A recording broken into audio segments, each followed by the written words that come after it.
במקום הזה, מלון מריות בלב מנהטן, נורתה יריית הפתיחה של הטרור הבינלאומי על אדמת אמריקה.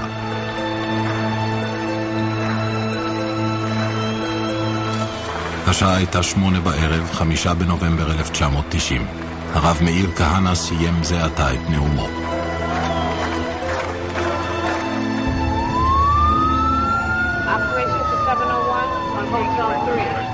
The rabbi finished his speech sometime around 9 o'clock. An individual approached the rostrum. He pulled a revolver and shot twice in the direction of Rabbi Kehani, striking him once in the neck. We have a tentative ID on the person responsible for the shooting. His first name, I'll spell it, capital E-L-S-A-Y. המתנקש היה אל סעיד מוסר, יליד מצרים, עובד תחזוקה מניו ג'רזי. למחרת ערכה המשטרה חיפוש בדירתו של הרוצח. מה שנתגלה שם היה מצמרר. It was incredible what we came up with. Textbooks on bomb making, guerrilla manuals. Couldn't read it, most of it was in Arabic. Writings about jihad and taking down our buildings, pictures of New York City landmarks. זו הייתה הקריאה הראשונה לג'יהאד על ארצות הברית. The whole world changed after that night.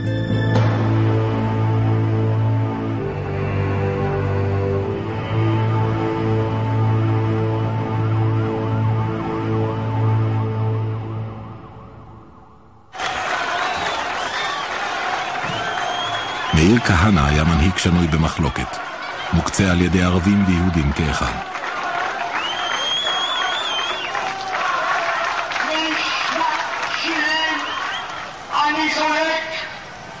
אני צועק, אני אומר, אין דו-קיום איתם, אין דו-קיום סרטן, והרים בתוכנו אין סרטן, אני חושב.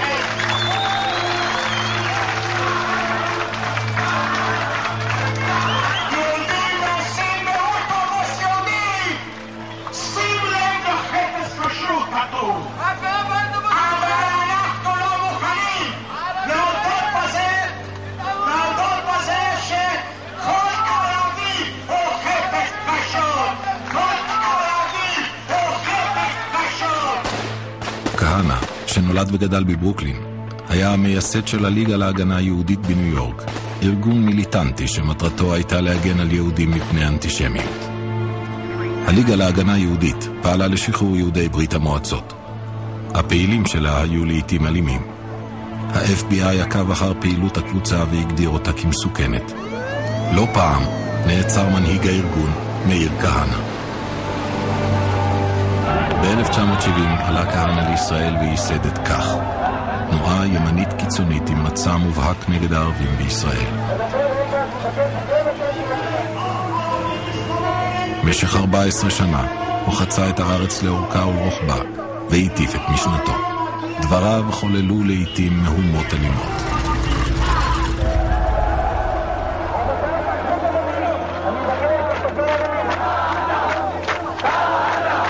There is no such thing as an Arab village in the state of Israel. It is a Jewish village that is temporarily inhabited by Arabs, but only temporarily. ב-1984 הצליח כהנא להיבחר לכנסת. הוא ניסה לקדם חוקים נגד ערבים, אבל עורר התנגדות עזה. ב-1988 מפלגתו נפסלה והוצאה אל מחוץ לחוק בשל המצע הגזעני שלה.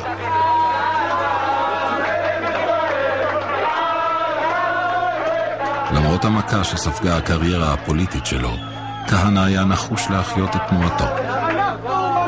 אנחנו ממשיכים!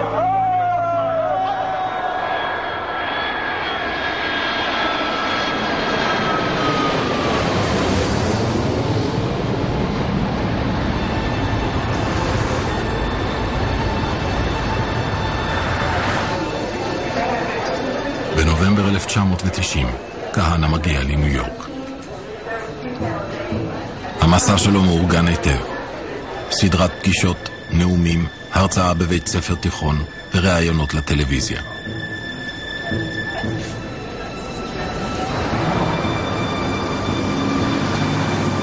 ב5 בנובמבר הוא מופיע במלון מריות במרכז מנהטן. זה יהיה הנאום האחרון שלו. When no one wants to hear bitter truth. And if you love Jews, you say the truth, no matter how bitter it is, because you want to save them. And you want to save them not only from their enemies, but from themselves. The rabbis who say the truth.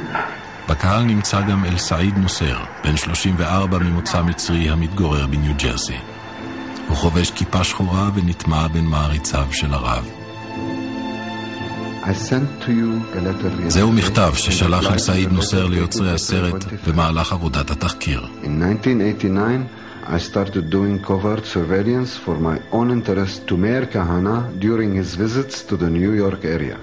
I attended 2 of his lectures in 2 synagogues, one in Long Island and one in Brooklyn.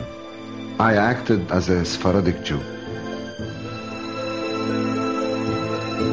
I talked to him alone, person to person, at least 2 times.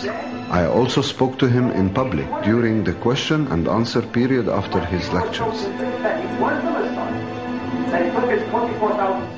On the evening of Monday, November 5th, 1990, I also attended another lecture of his in a hotel in Manhattan.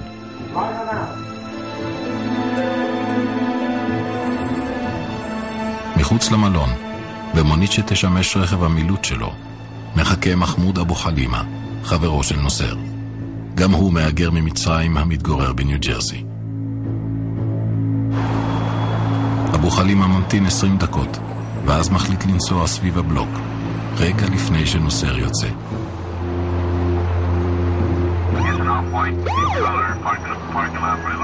That was my first day in that assignment. I had just gotten transferred to the 17th Detective Squad in New York. I get a phone call from someone in the detective squad saying, we just had a shooting and a murder in the Marriott Hotel. I was like, oh my God. I was like, that never happens up there. So I was like, okay, I'm on my way. Who got shot? Some rabbi. A rabbi got shot in the hotel and elevated my concern. You know, I knew this was going to be big. And they said, some guy named Meyer somebody. I said, Meyer Kehana just got killed in my precinct. אל סעיד נוסר יורה בכהנא ונמלט מהמלון. במנוסתו הוא נתקל באיש הבטחה. הם יורים זה בזה. נוסר נפצע ונלקח לבית החולים בלוויו, שם יאושפז במחלקה לטיפול נמרץ, ממש לצד הקורבן שלו, כהנא.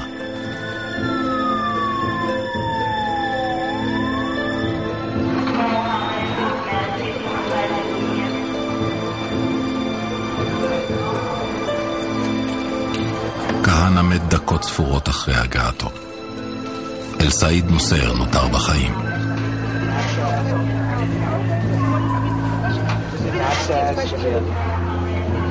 המשטרה שומרת על חדרו של נוסר 24 שעות ביממה. האירוע נראה גמור. יש קורבן, יש רוצח, התיק סגור. All the things that happened from Kehana from that night on, this country's paid a very big price.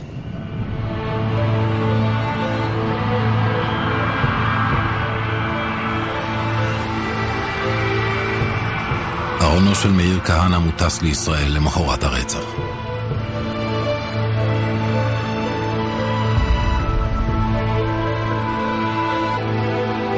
הלווייתו מתקיימת באותו יום. קהל רב מתאסף כבר משעות הבוקר המוקדמות, מלא זעם ומוכר צער.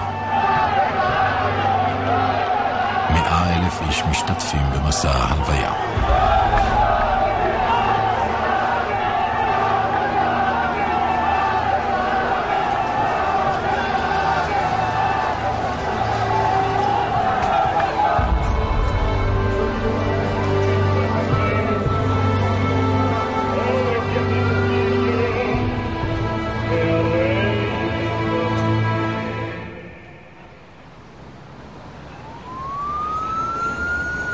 I was the detective commander, so the first thing I had to do was make sure we had preserve the crime scene. Witnesses were retained, physical evidence was preserved, and then we did other follow-up investigation from the prisoner, El Said Noser. We had papers that gave us his address. We sent people to his apartment in New Jersey. I was instructed by Lieutenant Norris to secure a search warrant for the residence of the suspect. He lived in a rented house in Cliffside Park, New Jersey. We didn't know who this guy was, what was in the house. Could there have been explosives or other weapons or...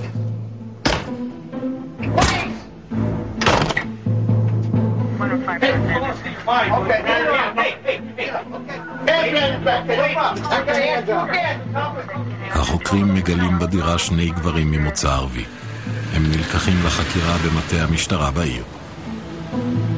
מחמוד אבו חלימה, בן 31, נהג המונית שחיכה לנוסע בליל הרצח.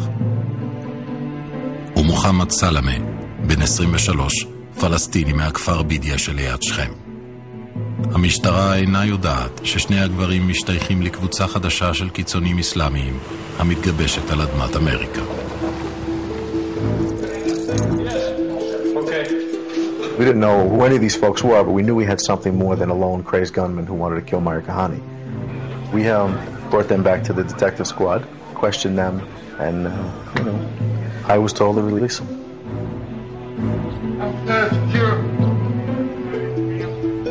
It was a two-story older home, unattached home, so there was quite a few rooms to search.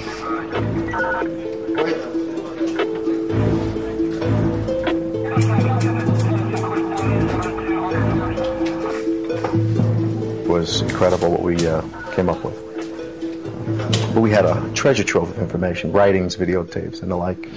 We found a lot of material that was very interesting to us because there was sketches of buildings. Pictures of New York City landmarks. Books, textbooks on bomb making, guerrilla manuals. Couldn't read it, most of it was in Arabic. Writings about jihad and taking down our buildings and things like that. The information and documentation just looked like it needed to be perused or looked at by someone that had more expertise and knowledge of these groups and these individuals. So I said, we're going to take everything.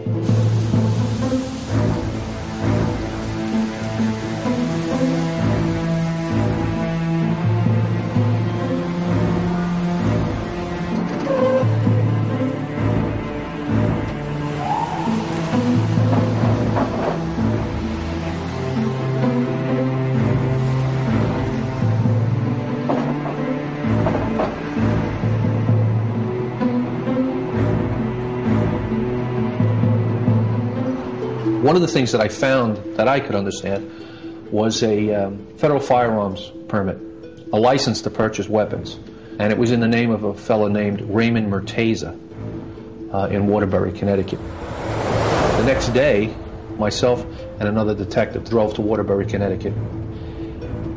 We went to the police station. It's a smaller department, so there's only one main station. And we went up and spoke to the detectives, and the fellow up there said Raymond Murtaza was actually running a training program. And on the weekends, busloads of Middle Eastern people from a mosque in New Jersey would come up and be trained in firearm training by Murtaza.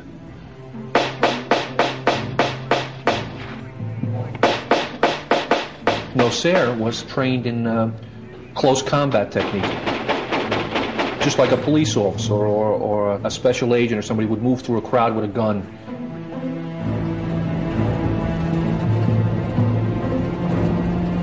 We came back and discussed it further with the lieutenant and some of the other supervisors.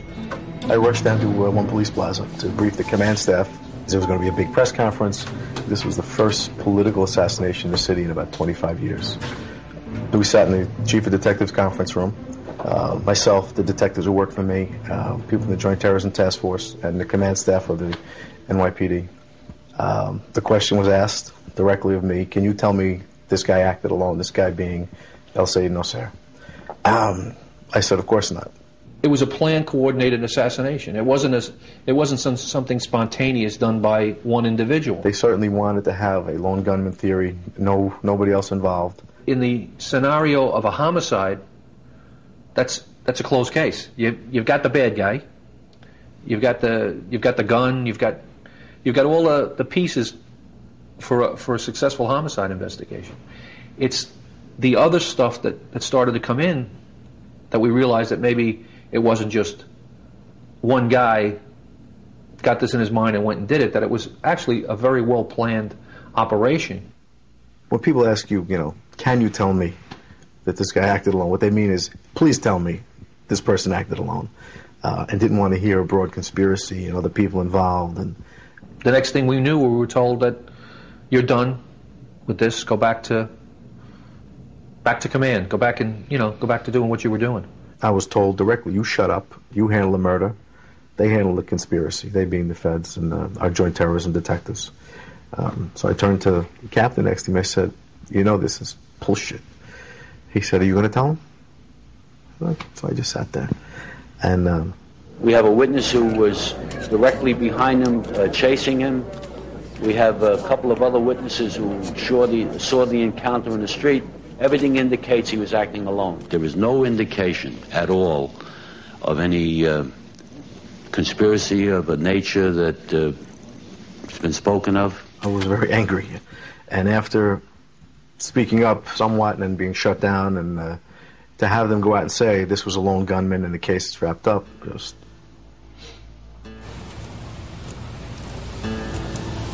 we knew nothing about what would come out in translation from the documents or who these people would turn out to be later. But the fact is, we knew we had more than a crazed gunman in the hotel room. Went down the corner just to get a slice of pizza to come back, get some meat, come back to work. And upon return, all the boxes were missing.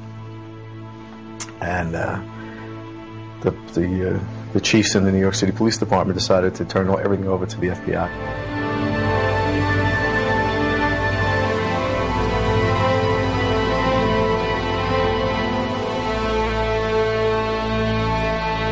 Operations to 701 on Hotel 3. 1, 2, 3, 4, 5. After his arrest, we started doing interviews of all his co-workers, which showed a more intensified dislike for Jewish people and Israelis alike, both here in the United States and abroad. Hi, how you doing? Afternoon. When we queried to see who this individual was, because he was an Egyptian national, we started receiving information from the Egyptians that he was a close associate of Sheikh Omar Abdelrahman, who was the spiritual leader of Al-Gama Islamiyah. So with this, we start to see that Nusayr was possibly linked to this terrorist organization, Al-Gama Islamiyah.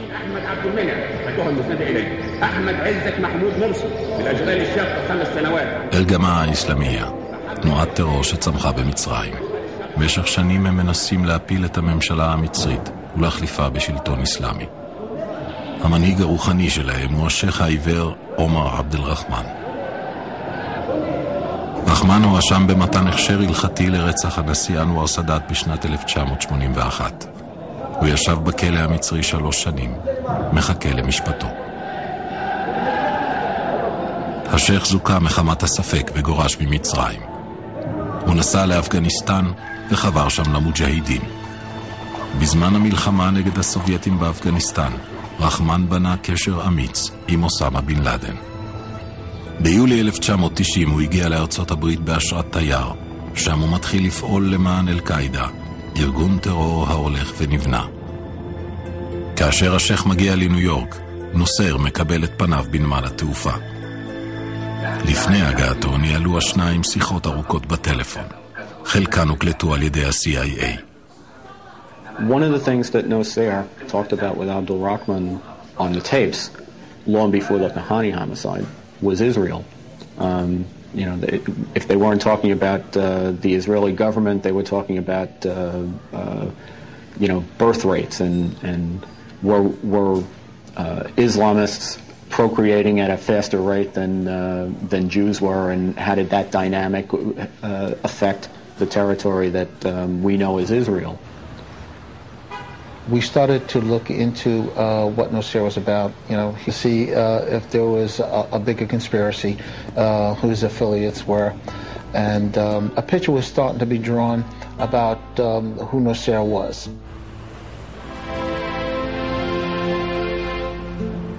There was a theory that was put forth that Nusayr was a lone gunman, and just didn't sit right. It just seemed like there was just a little bit more to it than a lone gunman. במסגד הזה נפגשים השייך ואנשיו. כאן מושמעת לראשונה הקריאה לג'יהאד על אמריקה.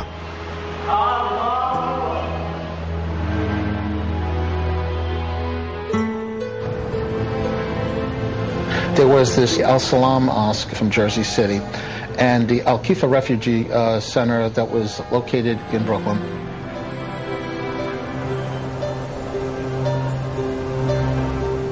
We had surveillance photos, and we started looking at the surveillance photos that were taken. We started seeing different individuals like Mahmoud Abu Halima, Mohammed Salameh, Nadal Ayad, Bilal al-Kazi, all these individuals that were always together. And we started to investigate a little further. This investigation really began to turn up. Individuals associated with the shooter became of more and more interest to the task force. זו קבוצה ממושמעת, ממודרת ומלוכדת. חבריה שומרים על קשר הדוק עם אחיהם באפגניסטן. מסגד אל-סלאם הופך בית ספר לג'יהאד. בין חברי הקבוצה גם ודיע אל-חאג'. לימים ישמש אל-חאג' מזכירו האישי של אוסמה בן לאדן.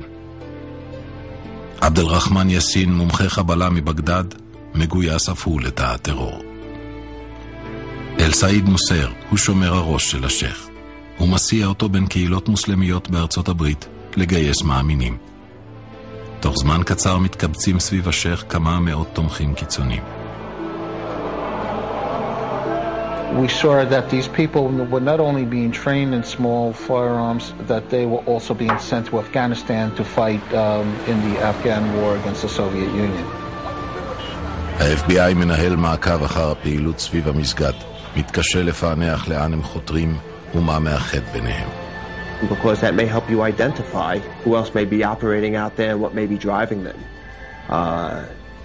Knowing an ideology, a motivation, a mindset of these individuals will help you also identify what threats are around the corner that we've not identified.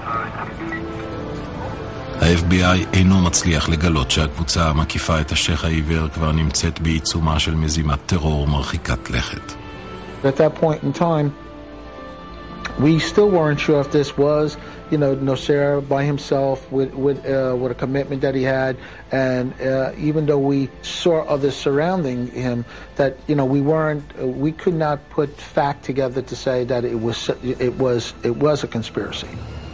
בכל אותה עת, התשובות לשאלות האלה היו כאן, במטה ה-FBI, בארגזים שאיש לא טרח לפתוח מאז נתפסו בדירה של נוסר.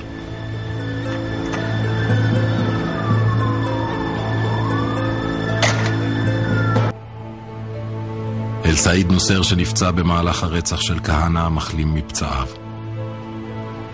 אחרי כמה שבועות בבית החולים בלוויו הוא נשלח לכלא בניו יורק.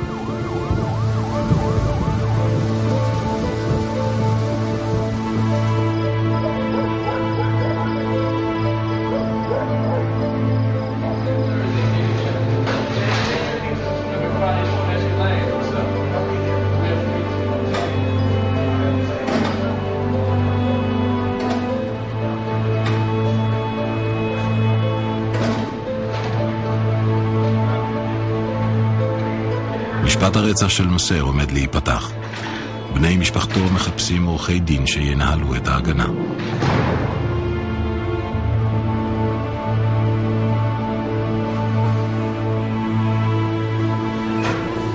Talk to my colleagues. Louis. Yeah. Joseph now? Michael Joseph? Michael Joseph. They thought a Jewish lawyer would be the person that they needed, so members of Nosser's family came to see us, specifically my mentor, William Kunstler, about the possibility of representing El-Said Nosser, who at that time was charged with Kehana's murder. ויליאם קונסלר קנה את פרסומו כשהגן בהצלחה על ראשי המאפיה. שותפו הצעיר רון קיובי הכיר מקרוב את הרב כהנא. I was a member of the Jewish Defense League and a follower of Rabbi Meir Kahana. I was arrested with Rabbi Kahana in the early 1970s in Washington, D.C. in protests around Soviet Jewry. It was part of my past that I had repudiated, And the irony is, many years later, I would be representing and helping to represent the person who was accused of killing him. ההגנה על נוסר תעלה $100,000. בן דודו, אברהים אל-גברוני, אחראי על גיוס הכסף. פרקליטי נוסר נערכים למשפט. בקו ההגנה שלהם יטענו לרצח פוליטי. When I first heard about the case, I had thought, based on the news accounts, that Noser was guilty. I thought he had done a wonderful thing. I was very happy to have represented him. And those were my feelings. It was only when he insisted that he didn't do it, that in fact he was innocent, that Kunstler and I start to think about it, because we had prepared a case, an entire defense based on Palestinian rage, that this was the result of years of oppression and brutality that finally culminated in almost a visceral outpouring of desire to kill a man who represented so much that was evil in the world. But Noser was the one that said, that sounds like a fine defense, but I didn't commit this crime, I didn't pull the trigger, I didn't shoot him. What about the bottom line here that supposedly many witnesses identified Noser as the gunman? How are you going to offset that? Well, one, it's not true. It's not true at all. As you'll find out, it's an absolute untruth, and we don't have to offset it because it didn't happen. המשפט נפתח ב-11 בנובמבר 1991.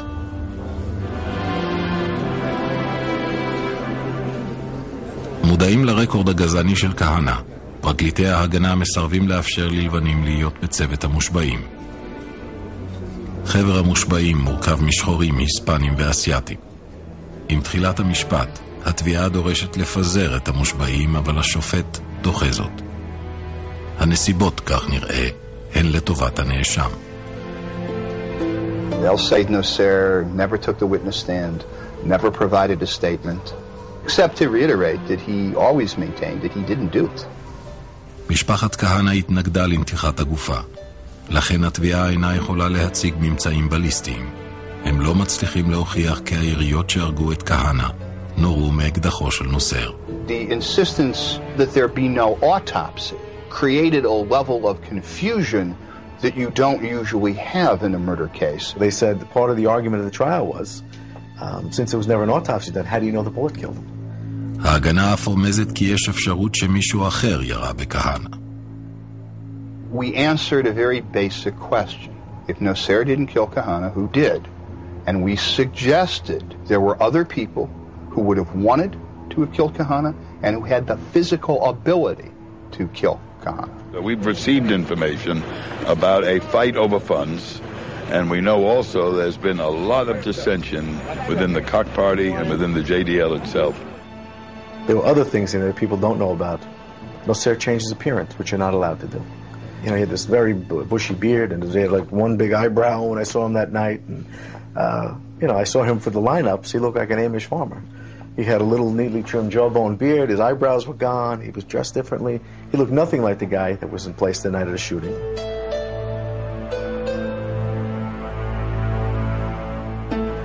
This was a circus like none other. המשפט מעורר תגובות נסערות. המתח גואה והסיפור מקבל תהודה עולמית.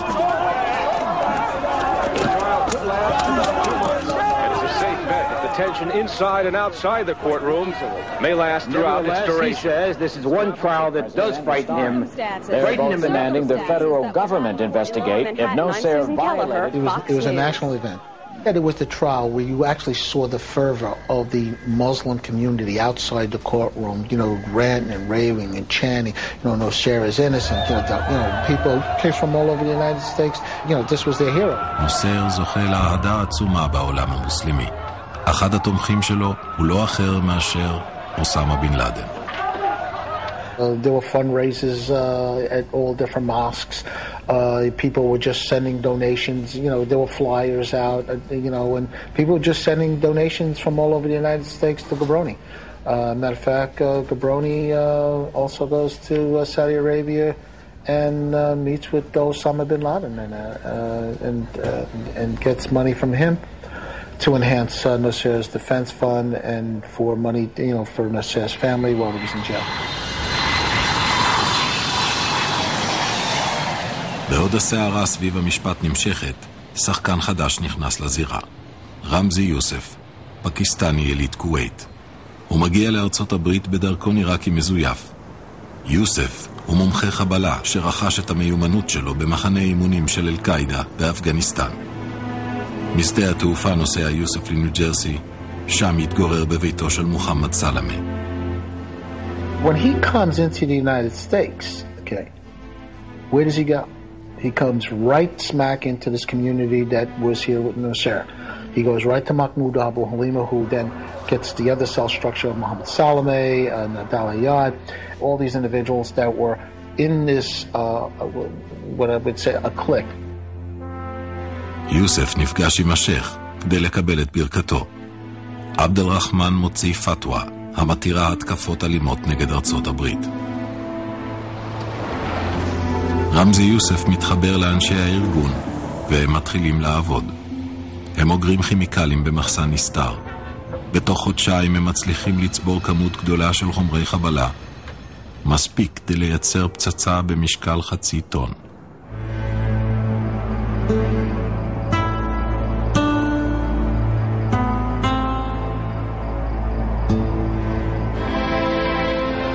ב-21 בדצמבר 1991 משפטו של סעיד נוסר מגיע לסיומו. פסק הדין מדהים.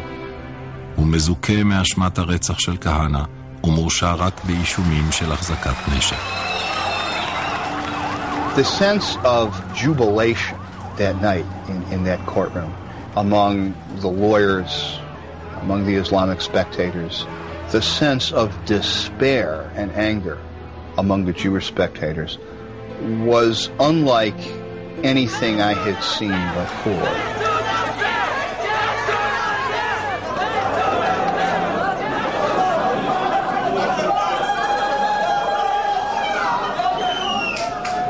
I can certainly say that based upon the evidence presented in court, the jury's decision was, I think in fairness, a surprise, even to some members of the defense team.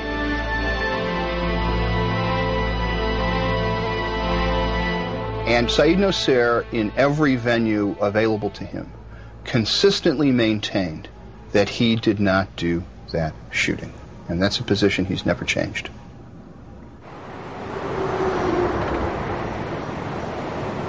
אל סעיד נוסר נשלח לכלא עתיקה, הנמצא במרחק 700 קילומטר מהעיר ניו יורק. בכלא חברי תא הטרור של נוסר באים לבקר אותו. הוא ממשיך להיות הכוח המניע מאחורי הקבוצה. Even after his arrest, he continued to be a motivating factor within these groups.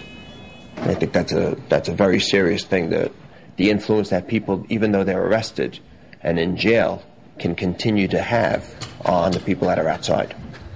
He kind of started saying to us, hey, look, you guys got to get off your butts. You know what I mean? He says, because, I did my part. He says, now, we can't just let this go. Nasser was challenging the rest to also now do something for Islam like he did.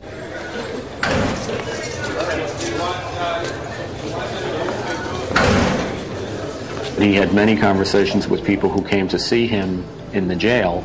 They had actually taken time off to go up to Attica to have audiences with Nasser. We're talking about, a 16-hour round trip on a bus, a full-day field trip to go up and down to Attica prison just to get, a few minutes or an hour with Nasser. Now, I think common sense says people don't do that to talk about the weather. אחד המבקרים הוא ודיע אל-חאג', לימים ישמש יד ימינו של אוסמה בן לאדן. חלק מן השיחות בנוסר למבקרים שלו מוקלטות. We have a conversation between him and his wife sometime in late 1992 when he was particularly angry at the way he was being treated in the prison at that time. And he said to his wife, wait till they see, I'm paraphrasing, but wait till they see what happens in New York. Good afternoon. We have a current reading of 48 degrees for you here in New York City this hour. We're going to continue with clear skies tonight. Our overnight lows will be in the 30s, increasingly... השעה 11:20 בבוקר, יום שישי, 26 בפברואר 1993. פורד מסחרית צהובה שנזכרה על ידי מוחמד סלמה עושה דרכה להולנד טנל במנהטן. בחלקה האחורי מוסתרת פצצה במשקל חצי טון.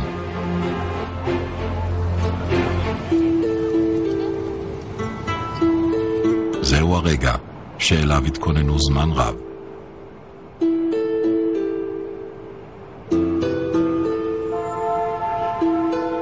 וזהו היעד, מרכז הסחר העולמי, הסמל המובהק של עוצמת המערב. הם מסיעים את הרכב אל החניון של מגדל מספר 1, משאירים אותו שם ונמלטים מהמקום.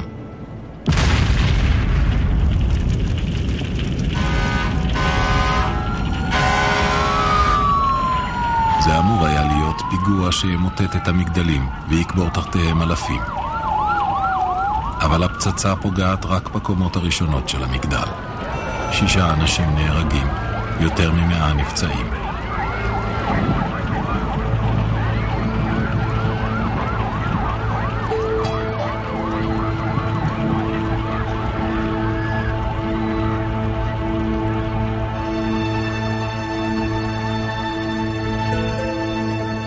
עבור כוחות הביטחון האמריקנים, הפיגוע הוא הפתעה גמורה.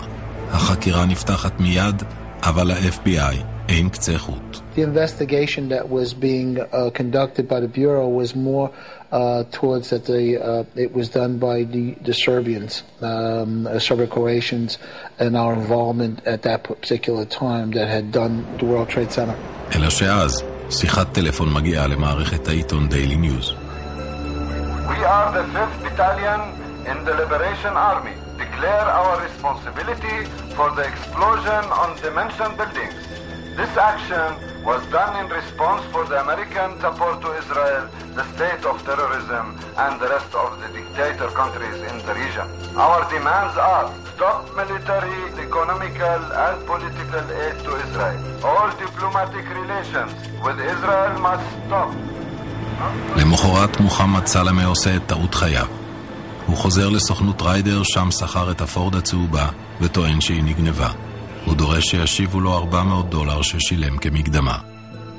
המשטרה מחכה לו שם. המעצר מוביל לנידל אייד, גם הוא נתפס. אבו חלימה נמלט למצרים. 3 שבועות מאוחר יותר הוא נלכד ומוסגר לארצות הברית.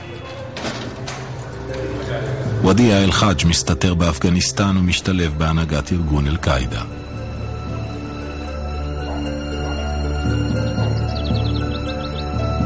עבדול יאסין בורח לעיראק. הוא עדיין מופיע ברשימת המבוקשים ביותר של ה-FBI. רמזי יוסף נעלם מארצות הברית לפני הפיצוץ במרכז הסחר העולמי. פרס של $2 מיליון מוצע על ראשו. הוא נלכד בפקיסטן כעבור 2 יחד עם נוסר שניהל את המבצע מן הכלא, הם נשפטים ונשלחים למאסר עולם.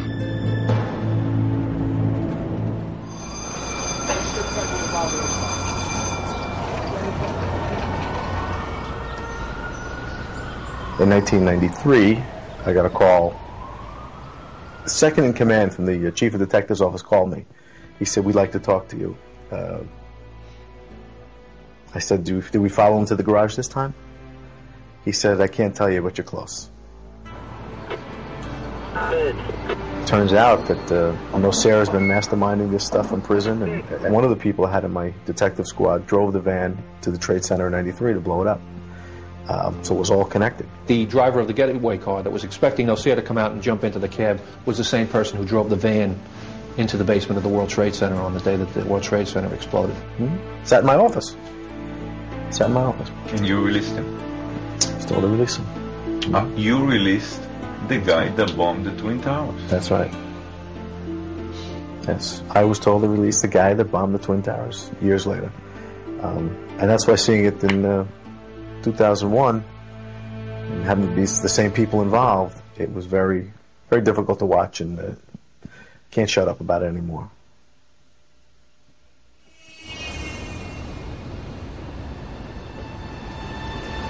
ההתקפה על מרכז הסחר העולמי הייתה אות אזהרה לקהילת המודיעין בארצות הברית. חקירת האירוע הופקדה בידי יחידה מיוחדת במשרד התובע הכללי.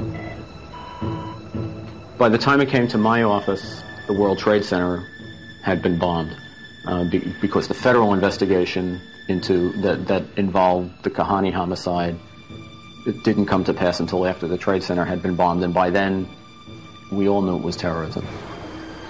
אחרי שכבר העלו אבק, הארגזים שנתפסו בחקירת רצח כהנא נפתחים. The stuff that was taken from Nosser's home was very relevant to establishing that there was such a jihadist organization in the United States. The most hair-raising stuff was in Arabic. You know, there were bomb formulas, there were speeches which were of a note-taking variety, which appeared to advocate attacks on American interests, economic interests, political interests. לאחר שפענחו את שלל הראיות מתוך הארגזים, מתברר שקבוצת הטרוריסטים מסועפת מכפי שהעריכו. The mission quickly changed and became much more focused on proactive type investigations, taking what was previously learned, developing sources, developing intelligence, and trying to identify the threat that's around the corner. ה-FBI חודר לרשת הטרור. עימד סלם, קולונל מצרי לשעבר, יהיה סוכן שתול בארגון. סלם מציע לטרוריסטים את שירותיו כמומחה להכנת פצצות. עד מהרה הוא מתיידד עם השייך העיוור וזוכה לאמונו. סלם מדווח למפעיליו כי אנשיו של השייך מתכננים מבצע שיקרא יום הטירור, סדרת פיגועים ברחבי העיר ניו יורק, במנהרות, בגשרים, בבניין האום ובמטה ה-FBI במנהטן. רצח של אלפי אמריקנים על ידי פיצוצים בו זמנית בכמה מוקדים. Once this new plot started to formulate, we had some sources in place that were ready to really very securely monitor what was going on and control and identify the people that were going to participate in this here and prevent it from happening. המידע מוביל למעצרם של 10 טרוריסטים, ובהם גם השייך העיוור.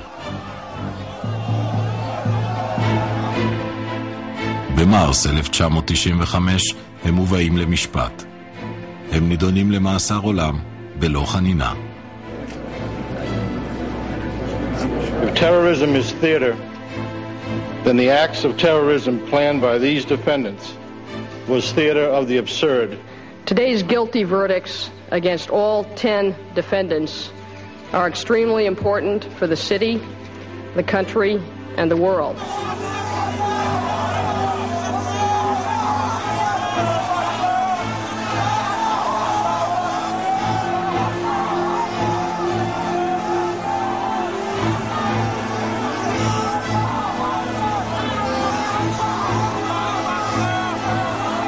אבל לא כולם נתפסים. במהלך חקירתם ה-FBI חושף רשימה של 18 שמות. כולם קשורים לרשת הטרור ועדיין מתהלכים חופשי.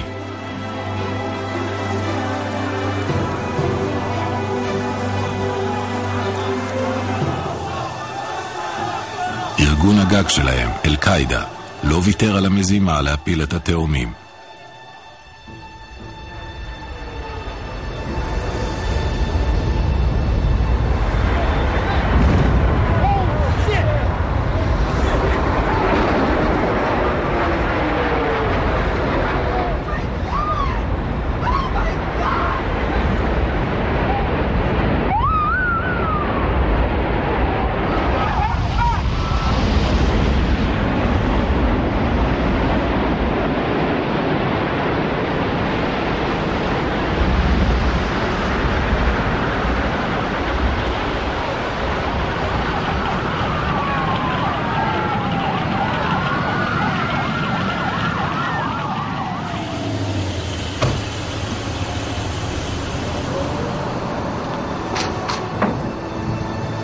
אחרי ה-11 בספטמבר, אד נוריס נקרא להעיד בפני ועדת החקירה של הקונגרס. שם הוא גולל את רצף האירועים כפי שהשתקפו בעיניו, הטיוח המתמשך והקשר לראות את התמונה בבירור. עמיתיו לשעבר במשטרת ניו יורק לא אהבו את מה שהיה לו לומר. We paid a big price. We sure did for all the things that happened from Kehani from that night on. This country has paid a very big price, and we just should never make these mistakes again. ב-2003 נפתחה חקירה נגדו בחשד לשימוש פסול בכספי המשטרה. נוריס טוען שהפלילו אותו בגלל שדיבר. נוריס הורשע, ובסופו של דבר נאלץ להתפטר. היום הוא מגיש תוכנית בוקר בתחנת הרדיו של בולטימור.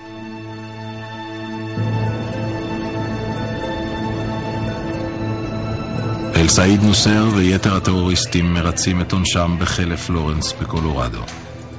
זהו כלא הנחשב לשמור ביותר בעולם, ונודע גם בכינוי אל קטרז של הרי הרוקי.